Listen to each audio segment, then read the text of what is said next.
Is Joe Weller's fight with Behzinga for the Sidemen cancelled? Find out on today's episode of the Happy Punch News.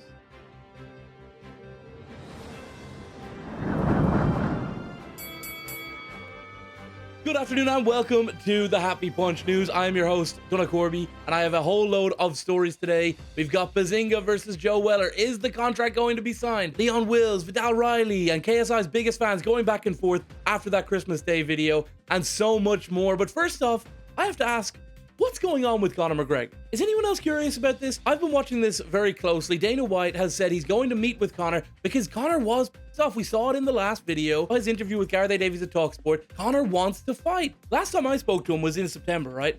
He told me in September he wanted to fight in December. He wanted to fight on that card that ended up being Leon Edwards versus Colby Covington. That didn't happen. He's got an opponent lined up, Michael Chandler. They've done the Ultimate Fighter. They've done all the promotion. He just needs a date. The broken leg was 2.5 years ago. So basically Dana White was on Instagram Live and fans were asking him, what's the deal with Conor? What's the deal with Conor? Because UFC 300 is coming up. So Dana responds and he says, look, I'm going to call Conor today. And it appears they're setting up a meeting any day now in the Middle East. Conor is staying in Dubai.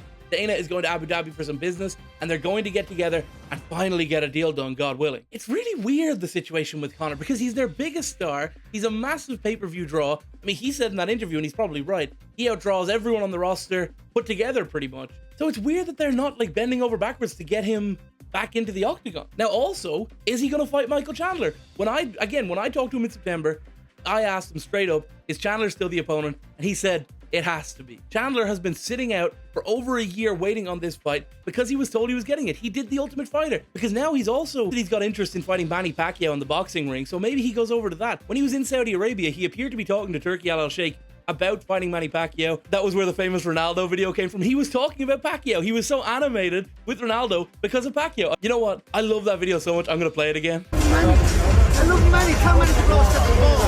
Tell Manny to go set the ball to fight at a higher weight. Why not? It's his sport. You know, if he wants him to come down to a weight, he should definitely use my weapon. I should be able to grab the punch. That's not fair. Say it too weird. Is he a man or a mouse? Is Manny a man or a mouse? Conor versus Pacquiao in boxing. Conor teasing that he could get paid $250 million for that fight in the Middle East. There is massive money opportunities in Saudi, but could Conor come back against Manny Pacquiao?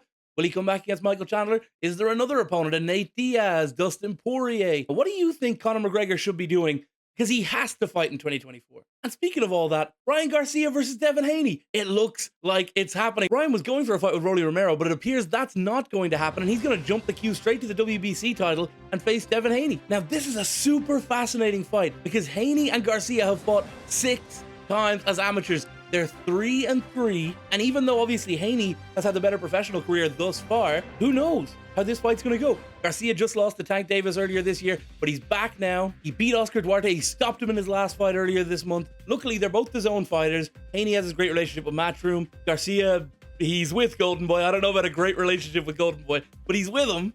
They're together, they have a deal, even if it's not such a great relationship. But it appears they're getting to work, they're putting the building blocks in place, and it's going to be Haney versus Garcia next year. What a massive fight for the super lightweights. And kind of interesting in the influencer world too, because Garcia, of course, has all of this crossover appeal. Need we say more about his feud with Dean the Great, Anthony Taylor? And he's fighting Devin Haney for the world title next year. Now, let's get into what the title says, because people were giving out in the comments on the last video about how it took so long to get into what the title was. Here we go. I did a couple of quick stories. Now we're into the title. Is Ethan from the Sidemen, Behzinga, going to fight Joe Weller? The answer is we don't know. He's turned down the first offer from Misfit. The fight's going to be a massive pay-per-view event. Joe Weller has already agreed to his side of the deal, or so he says on the Wafflin podcast. And it seems like there's a deal in place, but Ethan's rejected it. He's one of the Sidemen, the biggest YouTube group in the world that sold out the London Stadium, which has 62,500 capacity. So he knows that he's one of the bigger stars they can get in. And for the scene to build, we need people with the fame level of Ethan or the other Sidemen getting involved.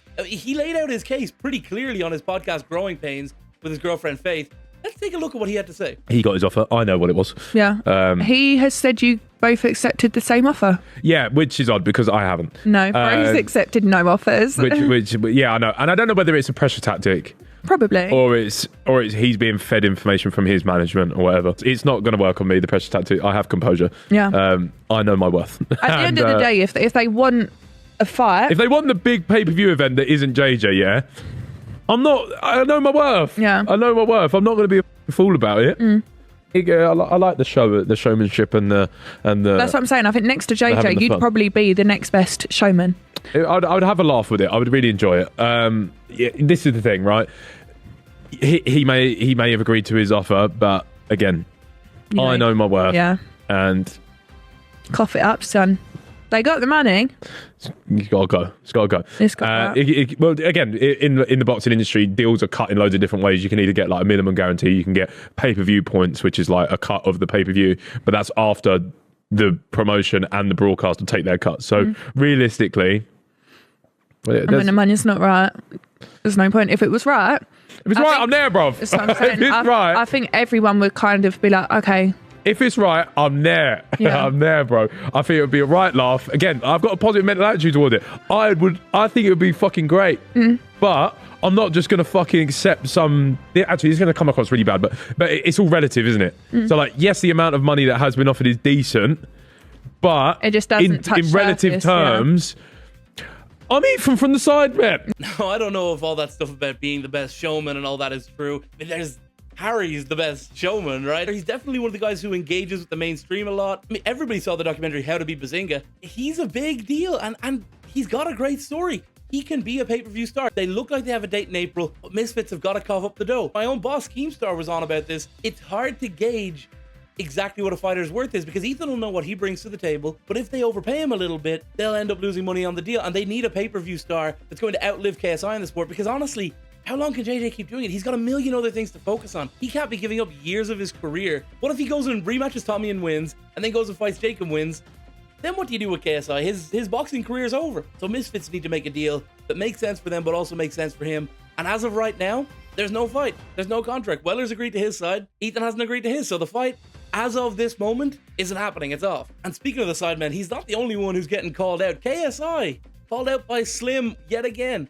Slim was on smoke on Twitter yesterday. Oh my gosh. Took aim at my boss Keemstar. Wants what's coming to him. He wants a big fight. He's beaten everyone they've asked him to beat. He beat the boogeyman Salt Pappy. He beat FaZe Temper on a couple of days' notice. He is deserving of a big fight. Now, Keem maybe wants him to fight Anthony Taylor. I think he should fight Anthony Taylor. If we're talking legitimate boxing, the Anthony fight is what he should do. Champion versus champion, 168 versus 175. But that's not what we're talking about. We're talking about the influencer world. We're talking about Misfits, crossover, all of that stuff. And I think Slim might deserve a KSI fight. If KSI wants to do one while Jake's fighting in March, why not fight Slim and then do the Jake fight in the summer? What do you guys reckon? Does Slim deserve the KSI fight? And does he have a chance against KSI? I want to know in the comment section. And sticking with KSI, Vidal has responded to the controversy over picking Jake Paul to beat JJ if the pair were to fight next year. Yeah, we all saw the Real Rivals segment that went viral everywhere. Vidal put together 6 different segments, pooled together the scores, and Jake came out on top, enraged the KSI fandom. The Twitter community was going nuts.